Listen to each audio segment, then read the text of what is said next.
Hello, hello, OPNS family.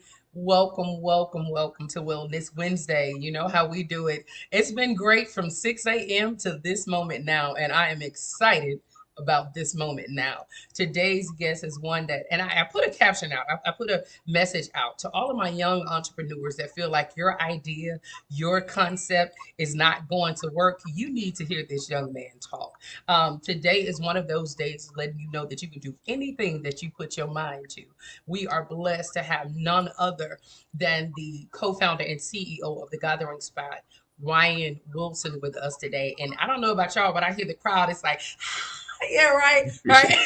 Because when you know who you're in the presence of, I just do believe that you have to put that respect thing out in the atmosphere. So, with that being said, guys, tune in. Bella, take it away. Tune in. Tune in. Hey, thank you, Shanta. You all know how we do it. OPNS 97.1. Hey, family, it's your girl Bella, and I'm here.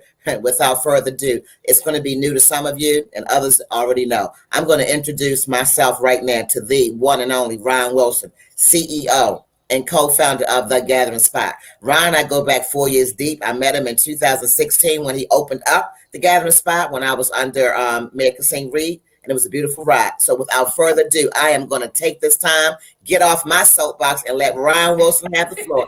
Hey, Ryan, welcome to Hello, OPNS. Ryan. I appreciate y'all both. Thank you for inviting me here, and I appreciate that introduction as well. Hey, hey, hey. Hey, So, Ryan, this is Try, Test, and Conquer. We normally go into bios, questions, but we already know, Ryan, you got a lot to unpack within an hour's time. So we're going to let you have the floor, sir. Go with it. We don't have any questions per se, but I'm sure the audience may. Take it Sure. away, Ryan, wherever you want to take it to. I So, like what you said, Bella, about the tried, tested, conquered. And I want to let's start there. You've Okay. been tried. There was some tests on this journey, and mhm. you're sitting on this platform, conquer. You're a conqueror of so many different avenues and so many different things. And I have to say, and you're young.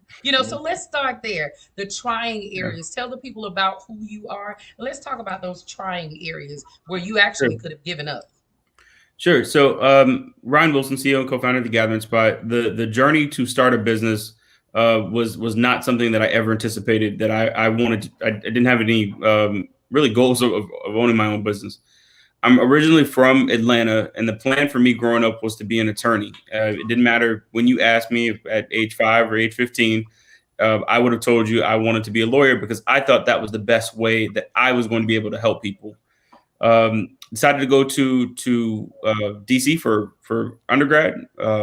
Did a lot of community organizing work in DC, and was at Georgetown for the Obama years. That was 2008 when I arrived in DC, and it was a special time to be a student, a special time to be able to work with a group of activists that I still really admire to this day. Went immediately to Georgetown Law School. Again, I've been working about a 15-year plan at that point.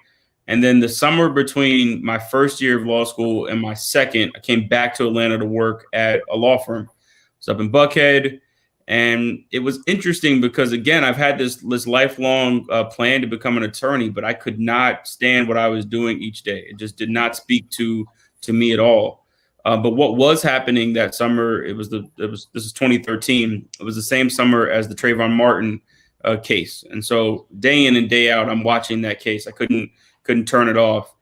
And at the end of the summer, George Zimmerman was acquitted of Trayvon's murder. And I got an email from some friends that said, "What are we going to do next?" That was the subject of the email. Sat on the email for a second, and then I responded back to them with the idea to start the Gathering Spot. And so where the business comes from is really out of a very specific moment in time where what I said to them then and what I still believe now is that we needed to create a context, a community for people to be able to come together to discuss that issue. But then I also imagined many others that could be tackled in the space. And I was borrowing a little bit from the university model where I missed the fundamentals of what happens really on any college campus, where you're able to meet people from all over the world, where there are people studying different things and have different interests, where you have thought leadership coming to campus to share new ideas.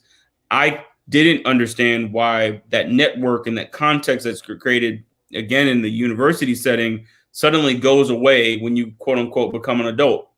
And although I was at the same institution, my law school experience was very different than what I was doing in undergrad.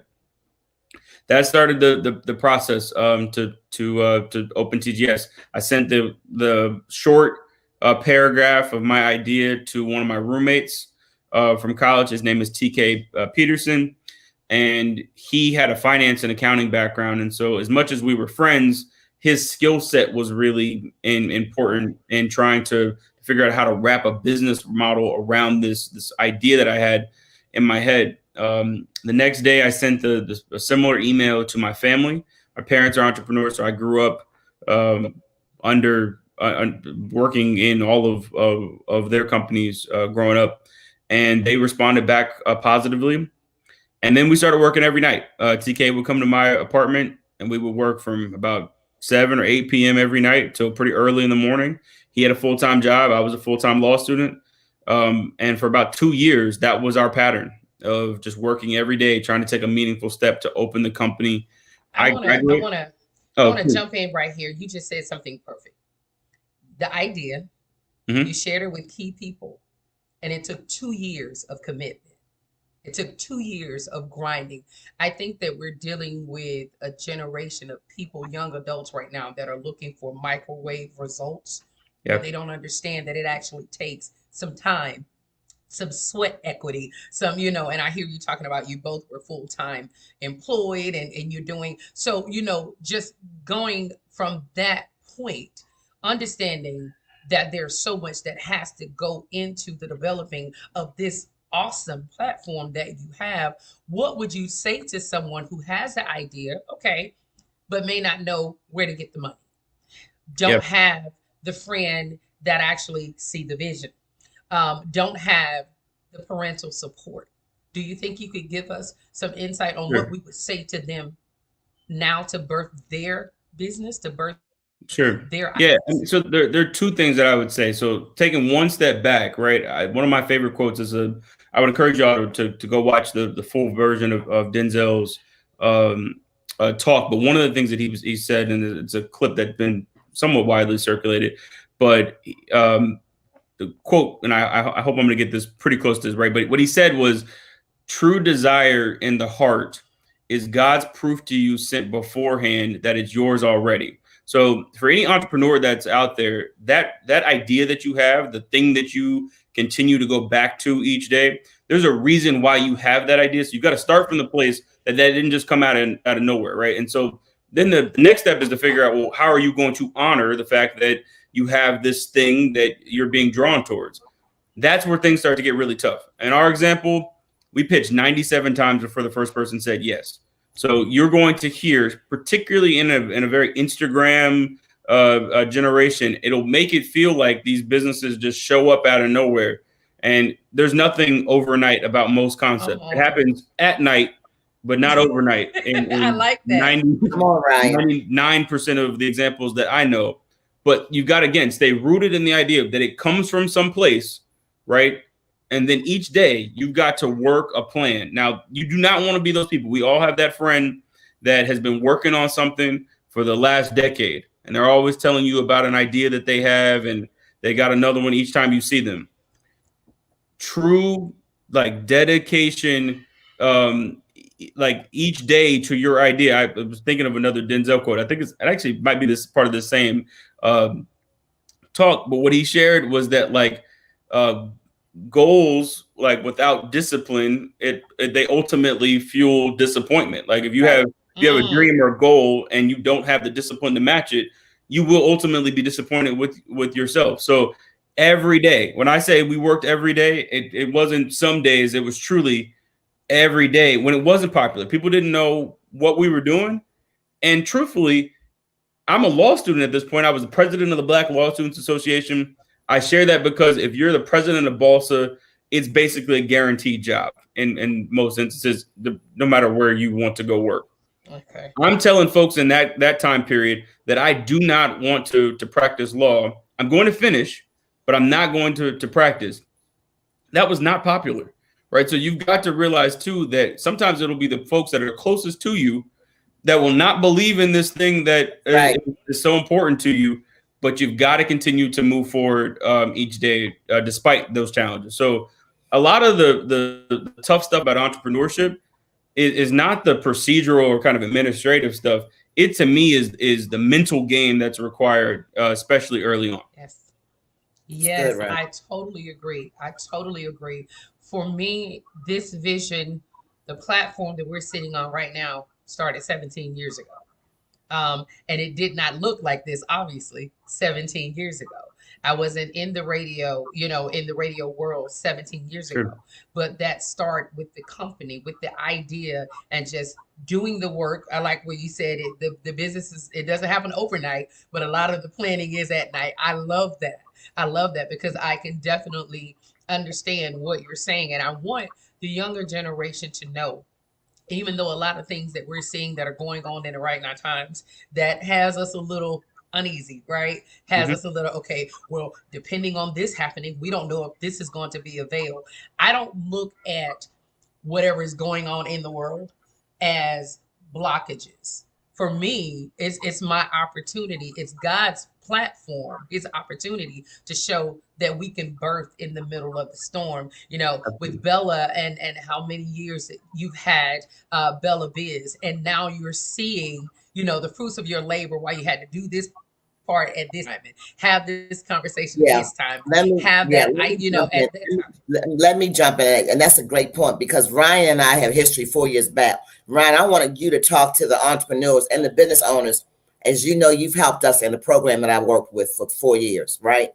Talk a little bit about the entrepreneurs who are, I got the idea, I'm getting ready to pitch it, whether it's for venture capital or just for people to support me. Talk about that space because you and I both know we've worked together in that space where Yes. entrepreneurs come before us in the pitch competitions, just trying to come on game ready. Speak to that because I know you always lent your opportunities and your voice as far as helping the entrepreneurs to get to where they need to go.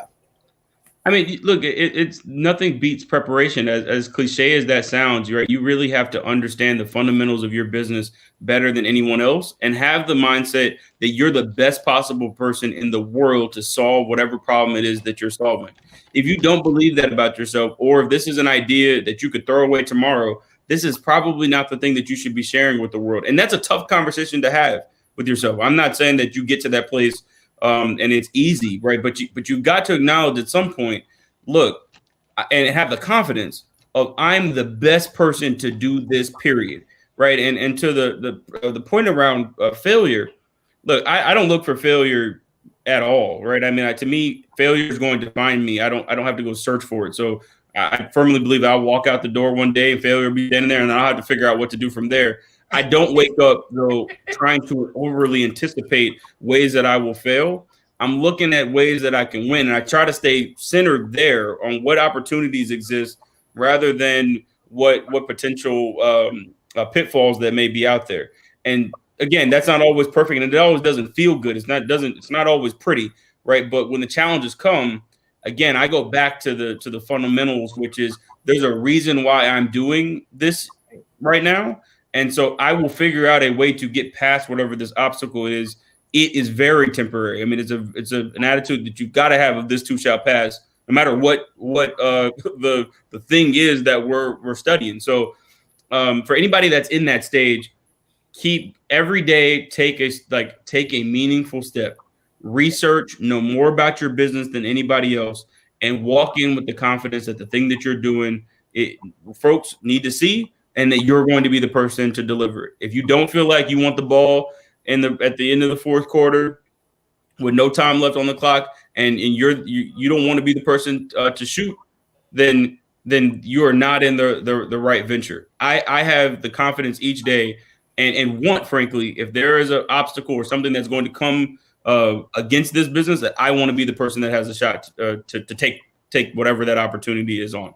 That's good, Ryan. I will be remiss if I didn't bring this up because you and I have been in this space for several years. There's a lot of entrepreneurs and business owners, women, men, diversity, where they say to you and I a lot, hey, I got to work hard and convince XYZ to understand my vision. And I always say, no, you don't. And I always say, nobody is going to understand and feel your business the way you do. I really need you, Ryan, to slow down a little bit Right. from your success in Concord to talk to the people about that aspect about their businesses. Yeah, I mean, there's so much to say there, and I'll do my best to answer your question. I'll say first though, the idea that there is ever I don't sit here talking to y'all now feeling successful, right? I mean, for me, I'm in the first quarter of a journey. I'm grateful for everything that has been accomplished thus far, and I mean, some of those things are beyond what I thought we could do, right? But if you wake up with this idea that there is a destination, um, especially early on, that to me is not the best way to tackle the journey, the marathon that is entrepreneurship, right? And so maybe that's the best way I can answer your question though, is that you've got to view this as a marathon. It's going to be long. It's going to take a long time, right? And it's not an easy, just like running a marathon, it's not an easy thing to get through. There are going to always be different obstacles that come along the way. But the mindset, right? We could sit here and talk about how to prepare yourself to lead a team or operations or front. Those are all skills I think that you can learn. But what is harder to learn is the mindset that you need to have. There are no high highs and no low lows in my world to the extent that I can control it. I try to stay pretty neutral at all times. And so when the good things happen and when the bad ones come in, I would keep going and realizing too that like folks are gonna tell you no. Right. That's a big part of the early part of the process. You got to flip every no though to understanding that really what's happening there. If you think about anything that's been disruptive over time, it first starts with a no, right? Because people cannot see what you're seeing.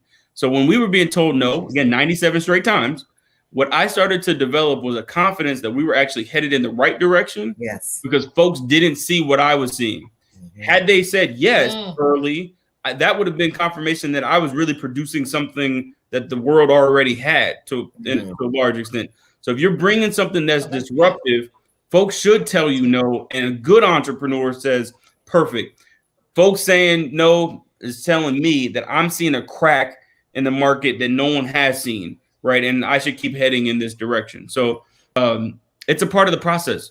Going through all of that. Again, though, if you're not challenged by and inspired by no, I don't know if this is there's a lot of ways to make a dollar, right? And so I wouldn't say that starting a business is the way that you should if adversity in that form is something that you don't want to deal with, which I totally understand. I think we have to stop the heroics around entrepreneurship. It's another way of That's right. Another living vehicle. your life each day, right? So I look at entrepreneurs as, I mean, we're all, no matter what you're doing, if you're trying to do it with excellence, that's the main thing that I'm concerned with.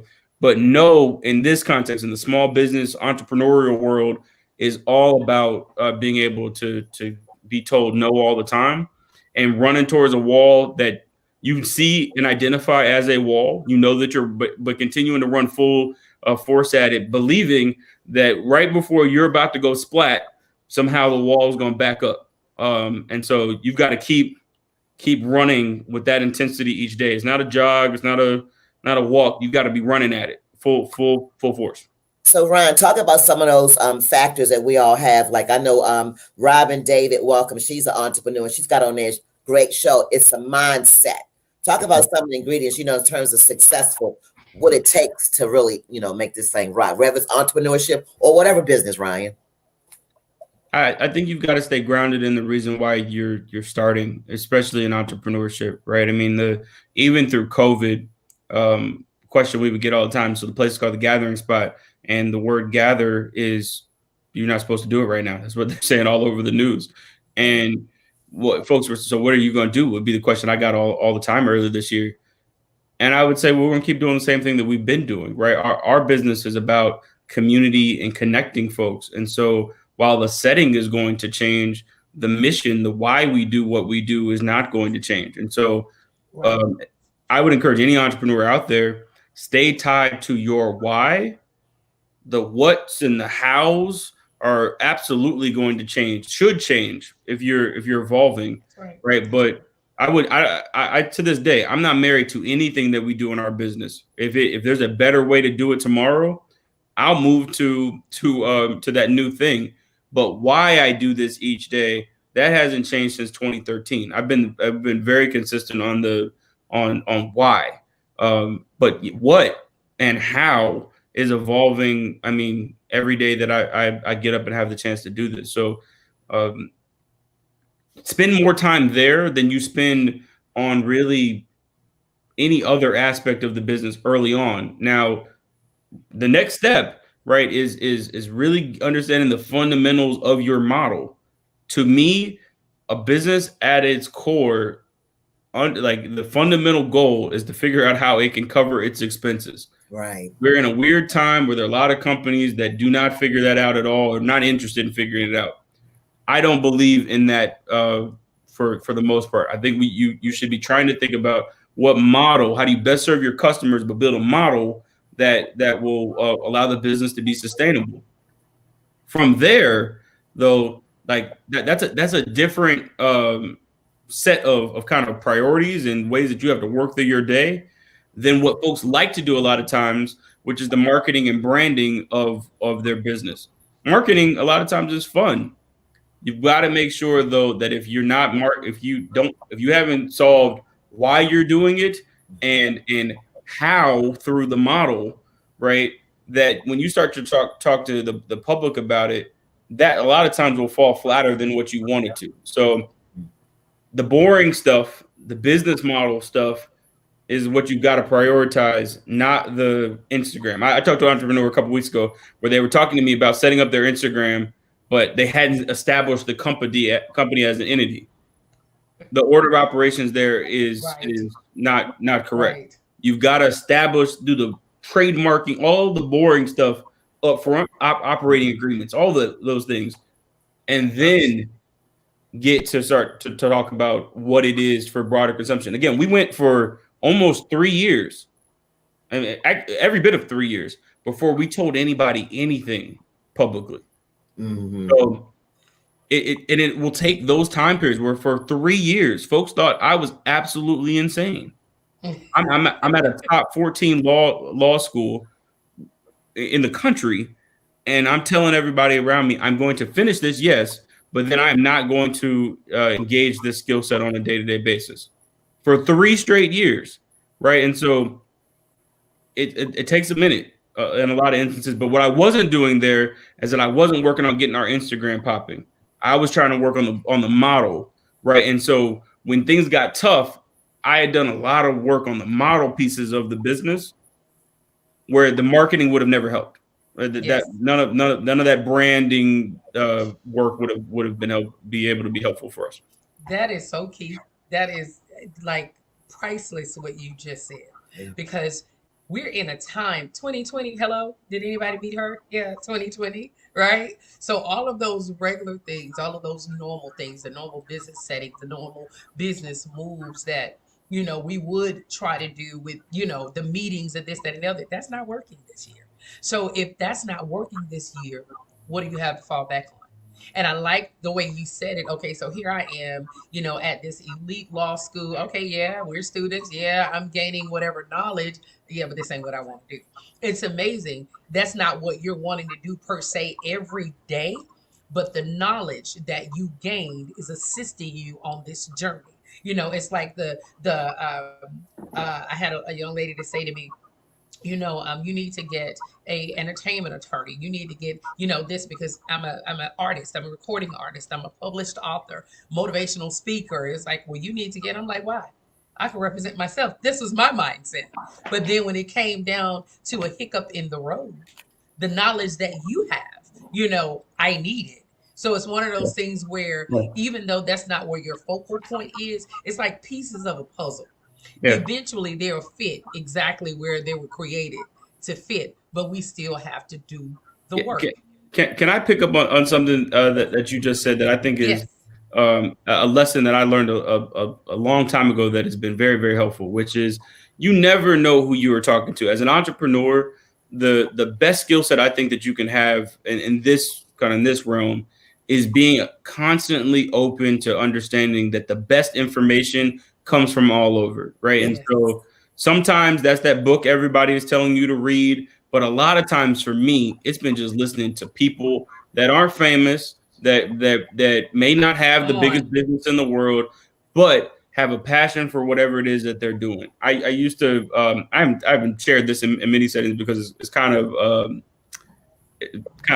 odd in a sense. But when I was in DC prior to coming back here, I started taking as much as I could taxis around the city. And the reason why is that I found that folks that were driving taxis had the best insights on what was happening in DC over anybody that I could meet. They knew everything. They Yes. knew every new development. They knew Yes.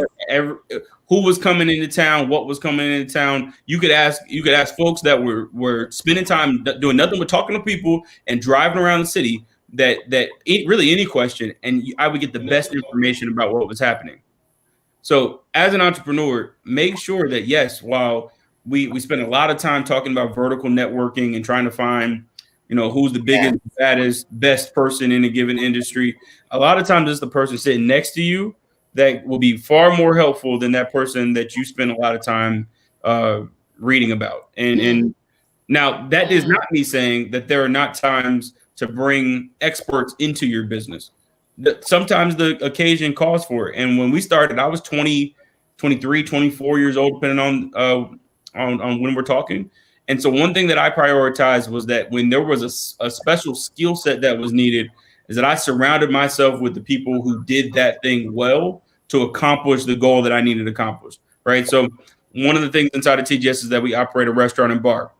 I had no experience in the restaurant business, but what I did is I found someone that when he worked with us, it was his 42nd restaurant opening. There was nothing really about opening a restaurant that he could not answer. And so when we would be in meetings and they would start asking restaurant questions, I would just turn and say, well, what do you think? Right. And by having that army of folks around that knew deeply different verticals in the business, I Right. was able to get, again, accomplish some of the goals that we had as a company. So two different ideas there: horizontally network and listen to everybody, but So sometimes you got to how do you filter and dive deeply not with be people who know what they're doing.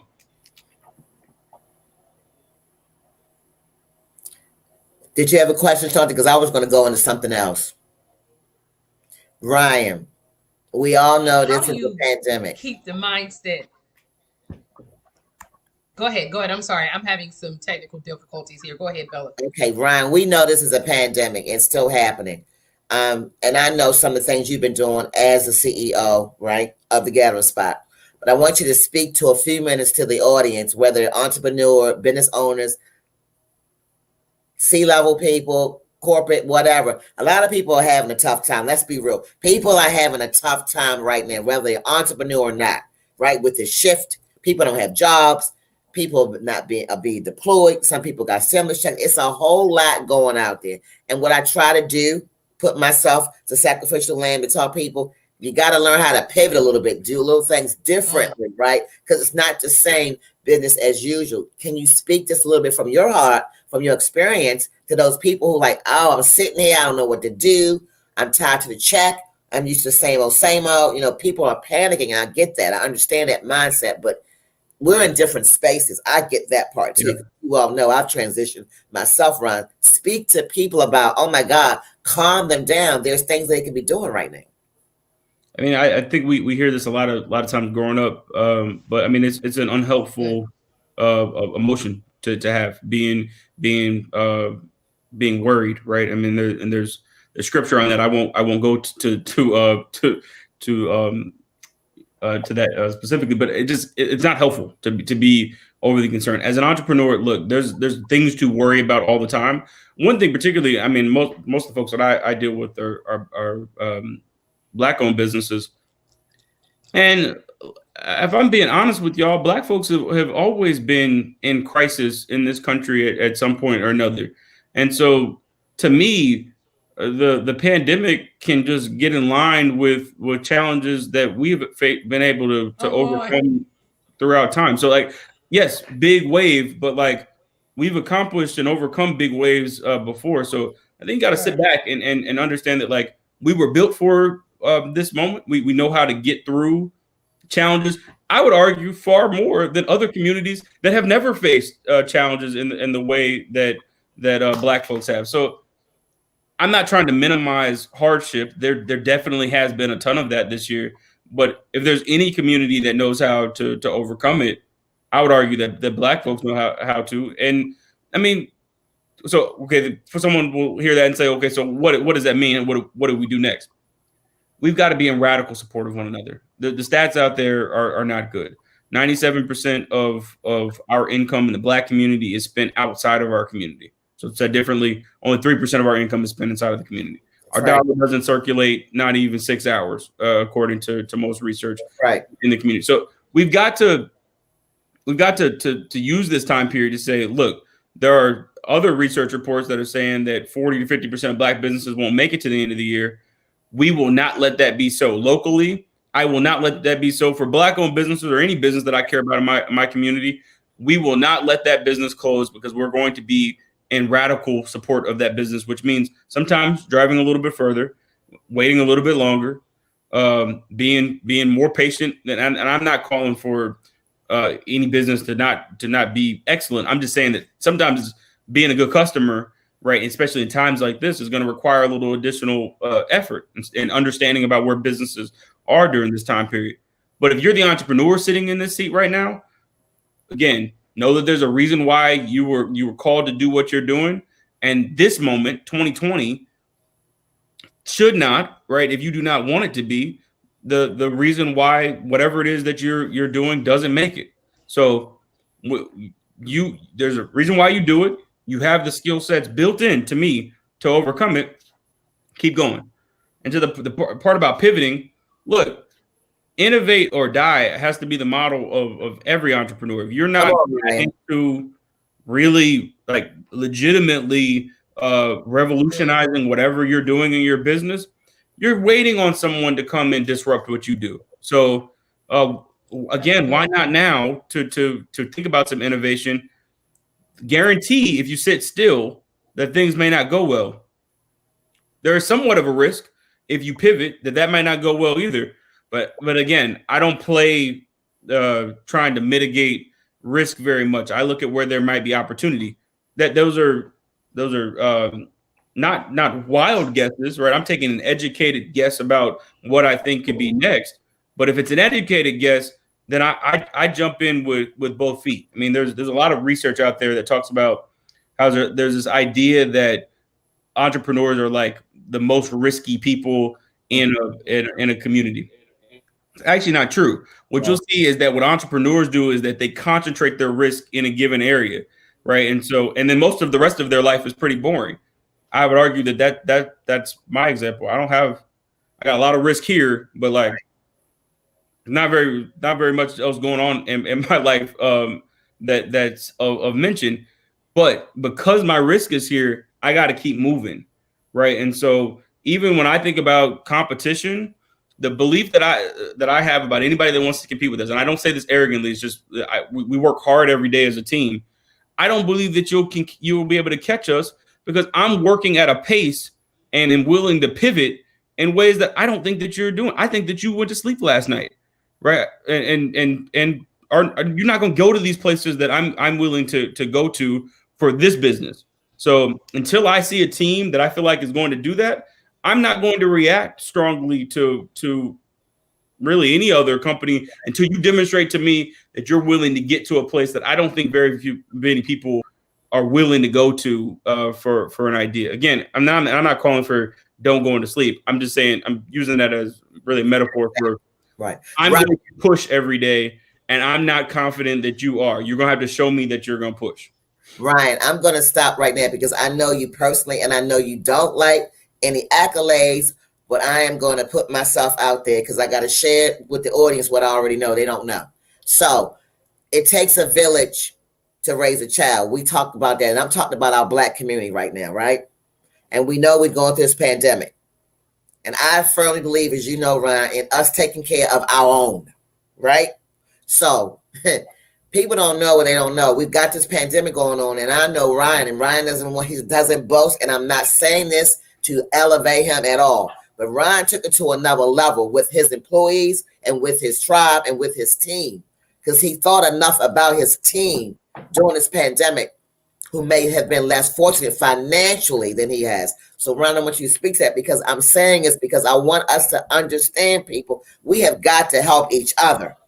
We Yeah. got Black Shop Black Week coming up soon. We talked about the dollar not recirculating in our community, but I want you to speak to what you've been doing, Ryan, to support your team during this pandemic. Yeah, I mean, I appreciate that. I mean, even the framing of it is, for me though, is the thing that I think that we've got to start to resist a little bit, right? I mean, sure, there's been some things I'm doing, but there's a lot of things that my team does to make it possible for us to exist as a company. So the way I look at it is that we're doing for one another. Um, in times of crisis, if you abandon the people that got you to wherever that place is when it was peacetime, when it becomes wartime, if you abandon that tribe, I don't understand how that's good strategy. Forget the moral kind of ethical parts of it. I don't understand how you think that that's going to be a good path to get back to wherever it was that you were before the crisis. So yeah, I mean, it was important for me. We have a lot of families, about 100 folks on our team. Got a lot of families that are dependent upon the business being there, and as long as I have something to do with it, I'm going to try to fulfill that need. I mean, I'm gonna leave it all on the field if I can't for whatever reason. So yeah, I don't know. I don't look at this as being like some sort of like extra good act. To me, I mean, you've got to treat people with respect and appreciate the work that they do. And when it gets to tough times, you got to figure out how to meet those moments. So we tried our best. I'm sure you could find somebody out there that says we could have figured it out even more. But I mean, all in all, we did what we could. I mean, and we're going to continue to do what we can, no matter what season we're in. Awesome. Awesome.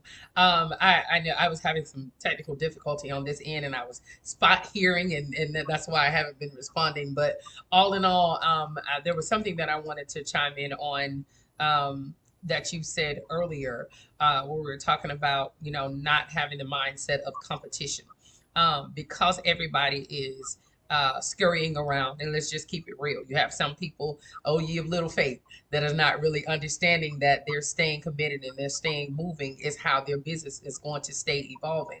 So you have people that are feeling like, well, I have this person that's my competitor, or I have that person that's my competitor. My thing is, we're all shaped and molded and created differently. We think differently, we look differently, we act differently, we come from different backgrounds. So I don't know if I missed this, and if I did, excuse the redundancy here. But what would you say to those people that are falling victim to feeling like they're having to make certain unethical moves to take and make sure that they outbeat, outweigh, outreach their competition? What would you say to them in this season, in this pandemic year, in this, oh God, this enormous loss of normal that everybody has had? What would you say to someone who is drowning in the mindset that they're having to compete unethically right now? Yeah, so I kind of two thoughts on this. The first is that I come from the school of thought that the ocean is big enough for all of us. Right. Um, and so that's on one hand. Y'all are going to see I mean, this stuff is nuanced and it's complex, right? So I believe strongly that the ocean is big enough for all of us. But at the same time, I'm a competitor. I'm a highly competitive person, right? And the key word that I'll respond to that you just used is this idea of ethics. Now, I believe that if you're operating in business the right way, right, and Mm-hmm. being good to people, being fair to everyone that you work with and that works with you, Yes. right, then at that point, right, if we're in competition, let's go, right? That's how I look, again, I believe the ocean is big enough for all of us, but I'm not going to sit. That's not a. I think if you sit there, then there's this kind of almost belief that there's an entitlement that comes that it's supposed to just come to you. I don't believe that it's going to come. I got to go Come get it, on. right? And so if I got to go get Come it, on. and you're out here trying to get it too, I'm not going to do anything unethical to try to stop you from getting it. But if we're competing, look, I don't get up every day running at this full force to be second, right? So, I mean, I love if that. that's where you want to be, that's fine, but that's not where I want to be with this. So I'm gonna run at this every day with the intensity of being first. And I hope you do too. That'll make me better. But if you don't, for whatever reason, I'm going to, I'm not here to, I mean, particularly when we're talking about minority owned businesses, I think that we have to push back on this mentality of being just happy to be here. I'm Yes. not happy to Yes. be Come on. anywhere, right? Like I want to be the best private club in the country, full stop. Right. I work every day with that energy. I don't apologize about that being the intent Right. behind what we're doing. Right. If you are starting a private club, I wish you well. I will not do anything unethical to stop you from doing it. But you gotta have to play every day. Got to Right. bring it. You're right. You have to. Right. If you want to step into this arena with Right. me, I'm going to push every single day, right? And so, I mean, I think both can be true, kind of at the same time. Um, but if you're an entrepreneur and like in competition and just similar to kind of this concept of no, if no is bothersome to you, but if competition is not inspiring to you, then you're in the wrong line of work. Right. That's good, Right. Brian. I love to see competitors That's good. come up because again, when I see them, I'm not wishing them to not do well. I'm just again, it's if we're gonna step on the field, I want to win a championship. There you I go. mean, I I love didn't it. I didn't come here to like. So if you're my opponent in the championship, you should play because I'm going to right. Like Come on, Ryan. I'm telling you now, I'm going to. I'm going to So bring it. yeah, I don't know. And like, again, there's folks that have heard me say that and they say, oh, that's not right. You know, we all can, again, all of these things can be true. It is also possible while you're doing that. I'm a very collaborative person. If Yes. there's other businesses and things that I can work with along the way, I would love to do that. Right. I mean, so I mean, and there are adjacent businesses that you could almost perceive as competitive that I've been very friendly towards and tried to do things with. So context matters, but generally speaking, if it's apples to apples, lace them up because we're going to. I don't get the idea of in life or in business, Right. but more specifically, even in life, I only have one chance to do this. Come I on. don't want to do it small. I don't want to. I'm going to go try to do this and fulfill. Again, there's a reason why this has been placed with me. I got to go try to fight for that thing to exist. I can't be small just because I believe what's for me is for me at the end of the day. But I'm not going to sit and wait for that to be delivered. I don't think that that's coming.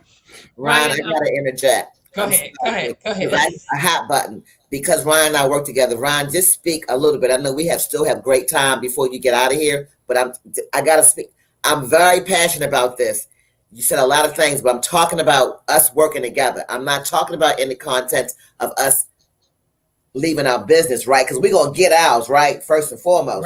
Right.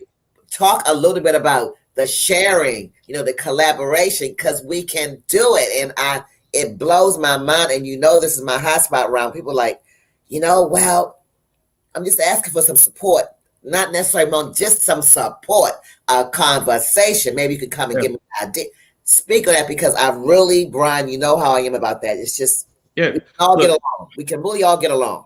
I think we can, right? But at the same time, I think for folks that get most frustrated about this idea of collaboration, and I mean this in love. All the things that I'm sharing here, I hope that's how folks are receiving it. But in love, right? You have to make sure that you're bringing something valuable to this partnership, collaboration, whatever word you want to use, right? No one wants to work with the person that isn't bringing very much to the table. And so before you start the conversation with anybody about any partnership, what is it that they can bring? and what is it that you can bring that makes this make sense? Now, again, and you otherwise you will be disappointed because if folks don't see the value in doing something with you, they're probably not. There are not many opportunities where folks are just feeling just gracious, unfortunately, right? And they just want to give people anything. Now, that's a broad statement. I think when we start talking about like sharing knowledge around business or to a certain extent relationships, I do think that we need to be more open about those things and just share collaboratively. But in business, when we start talking about molding models and the business elements coming together, we got to figure out how that makes sense for everybody involved, right? And so, Right. it depends on what we're talking about, but generally speaking, I agree with that principle. We all should be working together more. And if we did, the results would be a lot better than what we're seeing right now. But again, if you feel like you're on the other end of that a lot of times, in love, analyze what is it that you're bringing to the table that folks don't see that you maybe need to reposition so that they get why you're the Yeah, partner to make whatever this thing is happen. that's good. I've seen That's that more times than I've seen The other where spectrum. there are two good matches that simply just can't get with one. When there's both folks bring something to the table, most of the time those folks can identify one another and get something done. Yes, that's good. That's good. When you talk about my phrase is here we grow. Hashtag here we grow. I have it on t-shirts, I have it on everything around my house because I believe in what you just said. We grow best together, but we have to have that mindset and be able to recognize each other's the value of each other's baby, you know. So understanding that we grow best together. I think we're in a time, I think this year, this pandemic, this election, every crazy thing that we can think about this year has taught us to look at things different, with more open eyes and understanding that we can't just fall victim to the rhythm stopping of what the world felt was normal. I probably cannot say that again, but that sounded good. We have to understand that, you know, just because that rhythm stopped doesn't mean that I can't create a different rhythm over here. Let's sort of shift here a little. uh, the election, your brainchild, your baby. You just hosted some of the campaign at the gathering spot. And just think about it: if we would not have moved in the idea, if we would not have given the 2 years of labor, we would not be able to say, you know, that God has enlarged your territory the way that He has. How does it feel being a part of this historical election? How your views on this? How did it feel?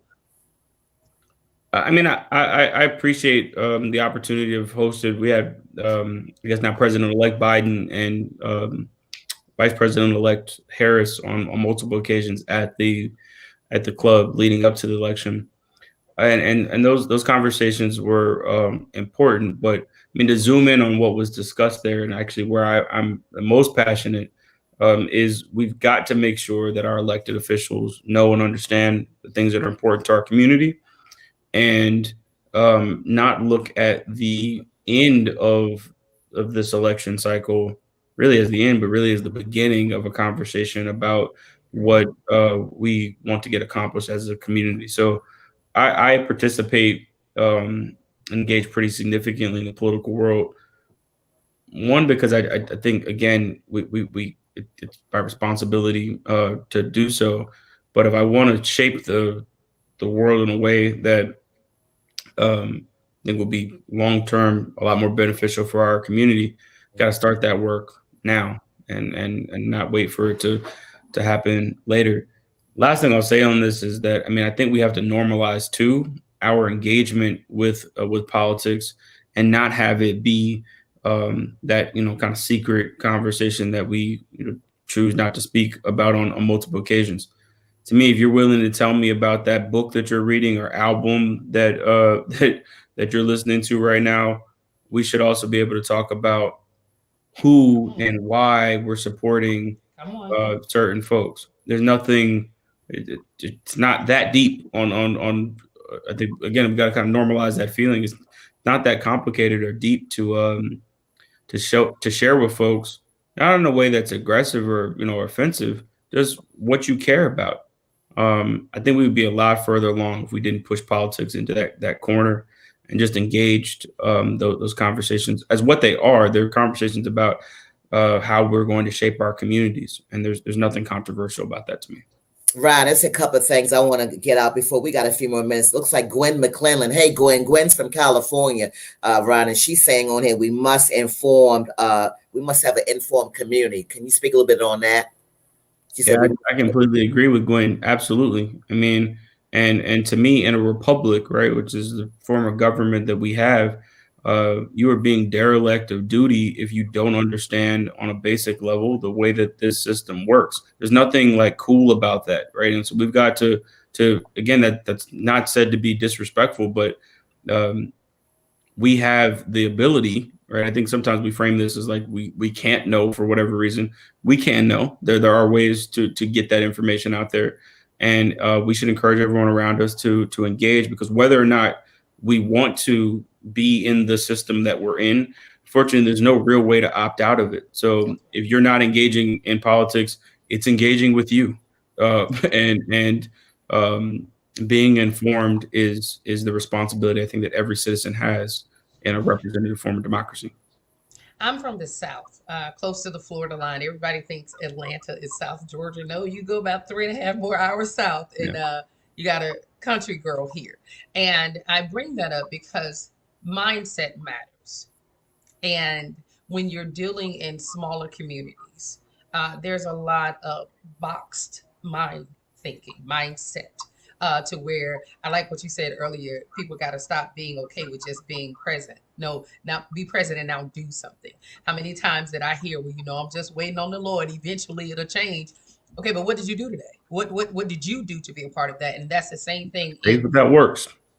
is dead as a doorknob. So getting into the know, there are certain conversations that just was not had, in my hometown about what you're speaking about right now, being in the know. It was more of a, okay, we ain't gonna talk about that. Or well, we can't change that. And I think that this election this year, and I got chills as I'm talking, because this year, to me, it showed that people that were once stuck in traditional living and traditional thinking and boxed in mindset found their voice. Yeah. Found their voice. It's not about a color. It's not about whether you're blue or whether you're red. It's about the foundation of But what we engage. all should, have access to. So, when you're talking to people like myself that may be on this live today, and we're talking about the mindset, how they have to shift their mindset, and then the rest will follow.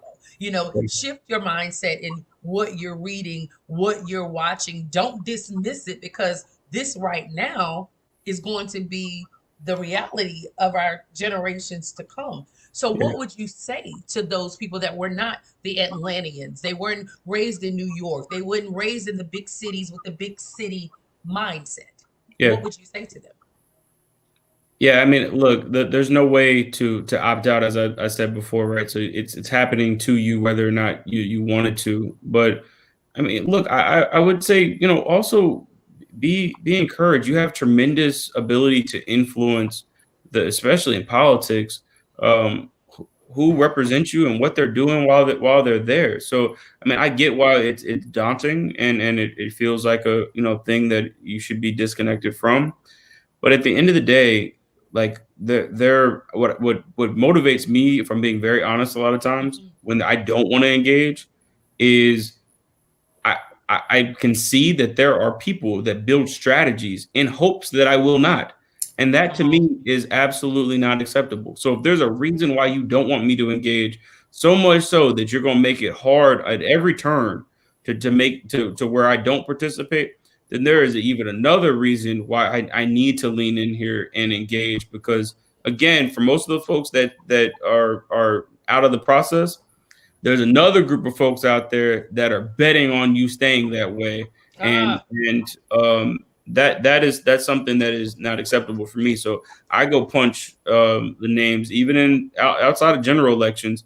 in the ballot box, because again, I know that there are strategies built to make it where folks like me don't participate now, and historically Right. efforts that were even more extreme to make sure that we didn't use our right to vote and engage. So I it's as cliche as this has almost become at this point, but we do have to realize that there has been tremendous sacrifice for us to be able to even have this version of this Yes. conversation, and I Yes. refuse to disrespect that as Mm. well by not being present. So it doesn't Ryan. always feel good when we talk Right. about it this way, but to me, this is the sort of family business type of conversation that we've got to have with one another, and simply say, look, that's not acceptable here to not participate. You have to, right? We need you to, and when you do, the things that we'll be able to accomplish, I think that we'll all be proud of.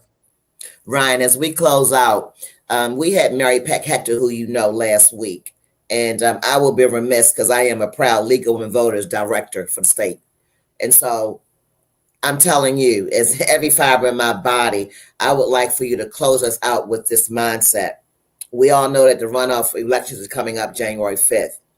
And we know, I know through my organization that there's typically a 25% margin of people who will come out and vote. It's not a Georgia thing, it is across the board. People just don't come out when it comes to runoff, but there's a 25% margin because we are tracking this over years. It's not just Georgia, it's in general.